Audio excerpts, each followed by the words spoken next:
அழகின் தமிழ் மொழிக்குள் உங்களை வரவேற்கின்றேன். எனக்கு ரொம்ப பிடிச்ச திருக்குறளை உங்க கூட பேச்சு போட்டி நடையில பகிர்ந்துக்கிறேன். பேச்சால அசத்துறது ஏன் பொறுப்பு, அதை முழுமையா கேட்கறது உங்க பொறுப்பு.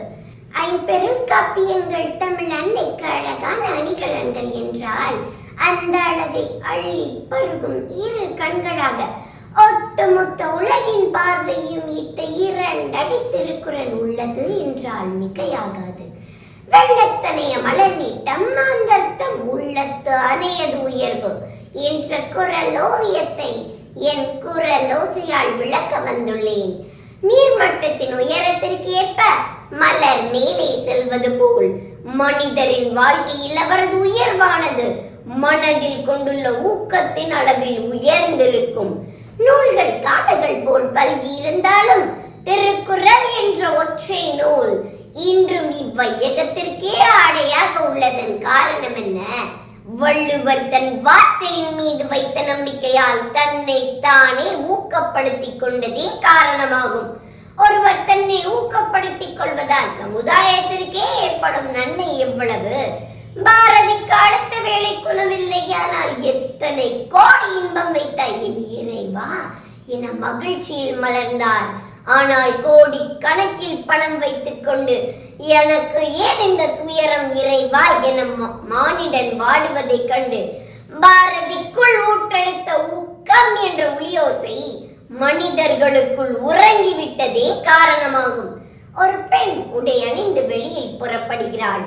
பையிலும் ஒரு மாற்று உடையுடன் செல்லும் வழியில் அவர் மீது கற்களும் மாட்டுச் சாணமும் ஏன் மனித மலமும் கூட வீசப்படுகிறது.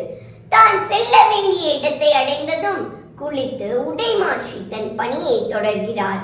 யார் அந்த பெண்?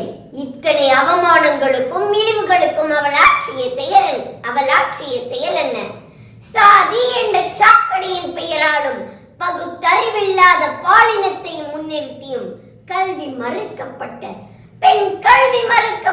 போது பெண்கள் கல்வி கற்றே ஆக வேண்டும் என்ற ஒற்றை இலக்கை மையமாக வைத்து அத்தனை அவமானங்களையும் மின்னல்களையும் சகித்துக் கொண்டு தன்னை தானே ஊக்கப்படுத்திக் கொண்டு பள்ளிக்கூடங்களுக்கு சென்று பாடம் நடத்தி தான் எடுத்த முயற்சியில் சாதனை செய்த பெண் சாவித்ரிபாய் புலே.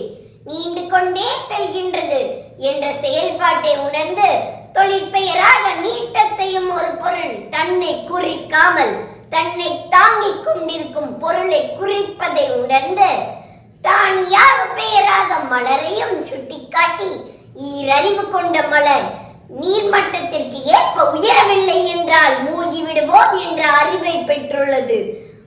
அறிவு கொண்ட கிரியா ஊக்கியாகிய மனிதர்களே நாம் வாகை சூடும் வெற்றியின் வளர்ச்சியானது அகத்தில் கொண்டுள்ள ஊக்கத்தின் அளவில் உயர்ந்திருக்கும் என்பதை நினைவில் கொண்டு செயலாற்ற வேண்டும். நித்தம் புதுமை செய்வோம்.